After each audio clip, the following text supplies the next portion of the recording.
নিজৰ travelling partner যেতিয়া আপোনাৰ লগত ক'ৰবাত যাব নোৱাৰে কিমানখিনি বেয়া লাগে যোনে ফেচ কৰিছে তেওঁলোকেহে বুজি পাব। আৰু আজি মই যাব ওলাইছিলোঁ কামাখ্যাত, সেইকাৰণে মোক গুণগুণ আৰু ই থৈ গ'ল।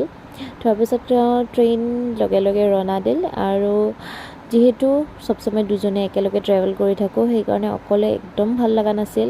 আৰু ট্ৰেইনততো বহুত ধৰণৰ কিবা কিবি বস্তু আহি থাকে, খোৱা বস্তু বাট একো নাখালোঁ। ঘৰৰ পৰা এটা কিবা মিঠাইৰ পেকেট আছিল, কিবা এটা প্ৰগ্ৰামৰ পৰা লৈ আহিছিল সেইটোৱে দিছিল লৈ যাব, সেইটোকে খালোঁ। আৰু আমলখি লৈ আহিছিলোঁ লগত, সেইটো মোৰ এনি টাইম থাকে, সেইটো খালোঁ। আৰু যাব ওলাইছোঁ কামাখ্যাত এখন প্ৰগ্ৰাম কৰিব। আৰু কি প্ৰগ্ৰাম আপোনালোকে নেক্সট ভিডিঅ'টোত গম পাব। আহি পালোঁ মই ৰেষ্ট কেম্প কালিপাৰীত, আৰু এইটো হৈছে আমাৰ ৰুম। আৰু যিহেতু একো খোৱা নাছিলোঁ, সেইকাৰণে জল্দি জল্দি জমেট'ত এটা লাইট ডিনাৰ অৰ্ডাৰ কৰিলোঁ। আৰু আজিৰ ভিডিঅ'টো ইমানে, বাই বাই।